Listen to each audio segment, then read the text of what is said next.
నమస్తే, welcome to our channel. నేను సౌజన్య. జగన్మోహన్ రెడ్డి ప్రత్యేక ఫ్లైట్లో గన్నవరం ఎయిర్పోర్ట్ నుంచి స్టార్ట్ అయ్యి లండన్ చేరుకున్నారు అంటారు. కానీ లండన్ కాకుండా ఆయన వేరే చోట ల్యాండ్ అవ్వాల్సి వచ్చింది, ల్యాండ్ అయ్యారని కూడా తెలుస్తుంది. మరి లండన్ వెళ్తానని చెప్పేసి లండన్లో ల్యాండ్ అవ్వకుండా ఫ్లైట్ వేరే చోట ఎందుకు ల్యాండ్ అవ్వాల్సి వచ్చింది? మరి అంశానికి సంబంధించి మనతో మాట్లాడడానికి, వారి విశ్లేషణ మనతో పంచుకోవడానికి ఈరోజు మనతో పాటు ఉన్నారు సీనియర్ పొలిటికల్ అనలిస్ట్ ఆడిసిమిల్లి శ్రీనివాసరావు గారు ఉన్నారు. వారితో మాట్లాడదాం. నమస్తే అండి. నమస్కారం అండి. జగన్మోహన్ రెడ్డి లండన్ వెళ్ళాలని చెప్పి పర్మిషన్ తీసుకున్నారు. ప్రత్యేక ఫ్లైట్లో, లగ్జరియస్ ఫ్లైట్లో ఆయన గన్నవరం ఎయిర్పోర్ట్ నుంచి స్టార్ట్ అయ్యి లండన్ చేరుకున్నారు అంటున్నారు. కానీ లండన్ వెళ్లకుండా వేరే చోటుకి వెళ్ళారు, వేరే చోట ల్యాండ్ అయింది ఫ్లైట్ అని చెప్పేసి అంటున్నారు. దీని గురించి ఏమంటారు మీరు?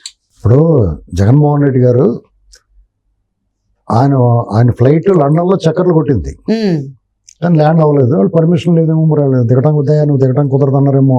ఇతని చరిత్ర ఇవన్నీ తెలుసుకుని అయి ఉండొచ్చు. మనకే బ్రిటిష్ వాళ్ళకి మనకి అవినాభావం సంబంధం కాదు. ఎందుకంటే మన దేశాన్ని అనేక సంవత్సరాలు పరిపాలించారు. ఇదేటా మాకన్నా దారుణంగా పరిపాలిస్తున్నావు బాబు నువ్వు అని చెప్పని దిగనే వద్దు అనుకున్నారేమో. సరదాగా మాట్లాడుకుంటే సటరికల్గా ఇలా ఉంటుంది. లేదంటే వాతావరణం అనుకూలించక ఉండొచ్చు, లేదా టెక్నికల్గా కూడా కొన్ని ప్రాబ్లమ్స్ వచ్చి ఉండొచ్చు. అయితే ఆయన మాత్రం ఆమ్స్టర్డామ్లో చాలా సేఫ్గా ల్యాండ్ అయ్యాడు. అసలు ఇంత విచిత్రమైన పరిస్థితి, అందరి కాన్సన్ట్రేషన్ అమెరికా లండన్ పోతున్నాడంటే పోతే పోనీలే అనుకోవాలి, ఎవడన్నాను వెకేషన్స్కి వెళ్ళాడు అనుకోవాలి. కానీ చాలా రకరకాల రూమర్స్ వచ్చినాయి. ఇతను మళ్ళీ రాడేమో, వెళ్ళిపోతున్నాడు, పారిపోతున్నాడు, ఇలాంటివన్నీ పారిపోయే అవసరం ఏముంటుంది అని అనిపిస్తుంది. కానీ కొన్ని వాతావరణం ఇక్కడ రేపు ఎలక్షన్లో ఓడిపోతున్నాం అని చెప్పేసి రాకుండా ఉండిపోతాడా, వస్తే కేసుల్లో ఉండిపోవాలి, ఇలాంటివన్నీ ఆలోచిస్తాడేమో అనుమానాలు వస్తాడు. చెల్లె స్వయంగా చెప్తుంది. అన్నింటికన్నా మించి పేదలకి పెత్తందారులకి పోటీ అని చెప్పి ప్రత్యేక విమానంలో 12 లక్షలు అంట గంటకి, 15 లక్షలు కూడా 15 లక్షల గంటకి. అసలు ప్రజాధనాన్ని ఇంత దారుణంగా దుర్వినియోగం చేస్తున్న వ్యక్తిని ఇతను ఏ రకంగా పేదవాడు అనేటువంటిది ఆలోచించుకోవాలి. మాటలకి చేతలకి పొంతం లేకుండా, ముఖంలో మాట్లాడిన దానికి మనసులో ఉన్నదానికి సంబంధం లేకుండా, ఇతను బయట కనిపించేదానికి చేసి పనులకి సంబంధం లేకుండా వ్యవహరిస్తున్నాడు. అతను పరిచయం చేసేటప్పుడు అందరినీ కూడా వేల కోట్లు ఉన్న వాళ్ళు కూడా అంతంత మాత్రమే అని చెప్పి కూడా చాలా విచిత్రంగా. ఇది వాళ్ళు ఆలోచించుకోవాలి. అభిమానులు, జగన్ ఫ్యాన్స్ అని చెప్పుకునే వాళ్ళు, జగన్ ప్రేమికులు ఆలోచించుకోవాలి. ఎందుకంటే మీరు అభిమానించే వ్యక్తిని బట్టి మిమ్మల్ని కూడా అంచనా వేస్తారు, అంటే మీ మనస్తత్వాన్ని కూడా అంచనా వేస్తారు.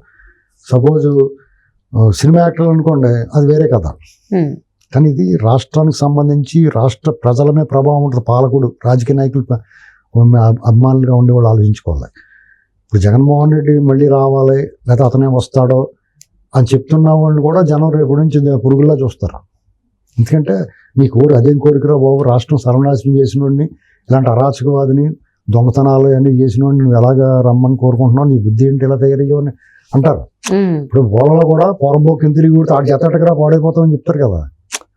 ఆడపిల్లలను కూడా చెప్తారు కదా, ఆ అమ్మాయి గాలి తిరుగులు తిరుగుతుంది, వాళ్ళతో స్నేహం చేయక అది ఇదని చెప్తారు. ఆడపిల్లలను కూడా అమ్మాయి పిల్లల్ని పోరంబోకి అది వాడితో తిరక్కరా అని చెప్తారు.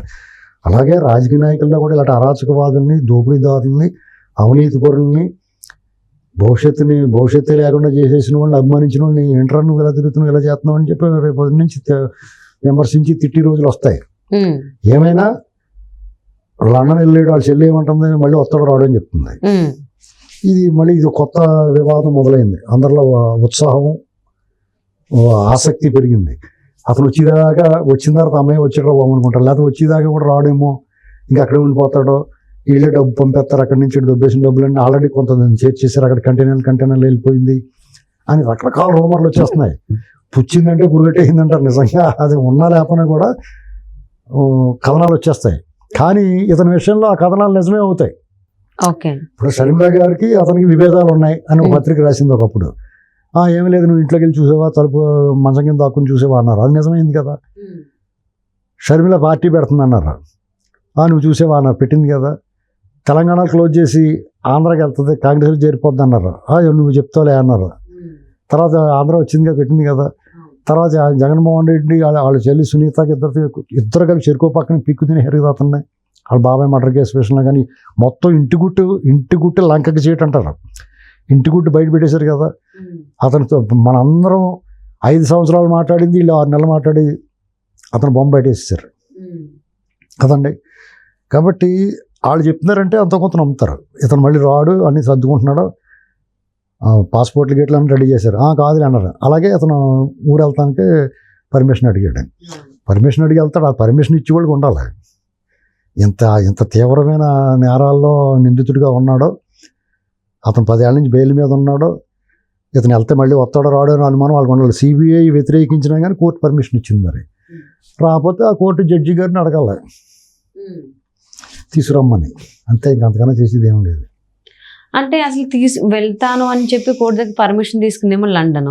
సో మరి ఇక్కడ ఫ్లైట్ దిగడానికి పర్మిషన్స్ లేవు అని అంటే అది ఎంతవరకు వాస్తవం? కోర్టు ఆదేశాలు గట్టా బేఖాతరు చేయడంలో నెంబర్ 1 అతను. ఎవరిని పట్టించుకో, జడ్జిని తిట్టిన కేసుల్లోనే ఎవడేం పీకలేకపోయాడు. వాళ్ళ తాలూకు మనుషులు జడ్జిని తిట్టేసి వాడి మీద వారెంట్ ఉంటే, సిబిఐ వారెంట్ ఉంటే కూడా ఇంటర్నేషనల్గానే వాడు కూడా ఇండియా వచ్చి వెళ్ళిపోయాడు సేఫ్గా. చెప్పినా కానీ పట్టించుకోలేదు. పైగా ఇతను జడ్జిని తిట్టిన కేసుల్లో కానీ లేకపోతే వీళ్ళు కేసు ఎట్టి జడ్జిలు వాళ్ళు అరెస్ట్ చేయడం బాబు కూడా పట్టించుకోలేదు. ఇతను కోర్టు ఆదేశాలు బేఖాతరు, వాళ్ళకే సిగ్గు లేకుండా పర్మిషన్ ఇస్తారు కానీ అందరూ సిబిఐ వాళ్ళు అదిని ఇతను ఎవరినే బేకాదు లెక్క చేయడండి. పట్టుకుంటే పట్టుకోమని ఎరుసూపులు చూస్తాడు, అరెస్ట్ చేసుకుంటే చేసుకోండి అన్నట్టు చూస్తాడు. ఎరుసూపులు చేసుకోండి ఏం చేస్తారు?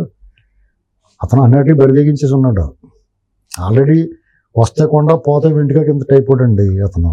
ఎందుకంటే ఆల్రెడీ అధిక ముఖ్యమంత్రి కావాలనుకుంటే అయిపోయాడు. ఇంకేం కావాలి? ఇంత ఘోరాలు నేరాలు చేసినప్పుడు ముఖ్యమంత్రి అయిపోయింటే లైఫ్ టైం అచీవ్మెంట్ కదా. ఇంకా అతని జీవితం ఇంకేం సాధించాలి?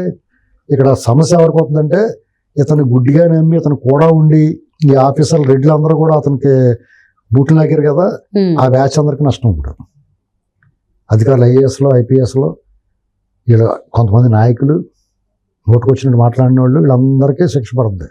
వీళ్ళందరినీ ఎవరు కాపాడుతాడో చూడాలి. అందరూ జైల్లోకి వెళ్తారు, ఎవరిని వదిలిపెట్టరు. ఎందుకంటే వాళ్ళు 2 జన్మలకి సరిపడగా శిక్ష పడుతుంది వాళ్ళకి. అంతంత నేరాలు చేశారు వాళ్ళు.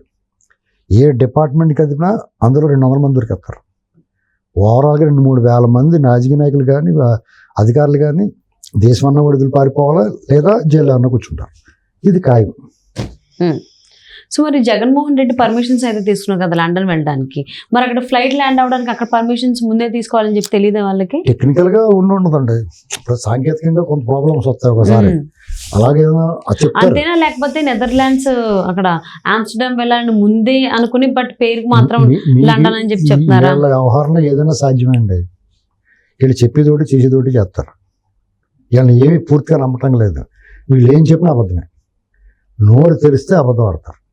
ఒకసారి నిజం చెప్పారనుకోండి, వీళ్ళు నిజం కూడా ఆశ్చర్యపోద్ది. ఇదేటో నిజం చెప్తున్నాడు ఏంటి అనుకుంటుంది. నిజానికి ఏమన్నా మాటలు గట్ట వస్తే మనసు ఉంటే అలా అనుకుంటుంది నిజం. అలాంటి బ్యాచ్ వీళ్ళు.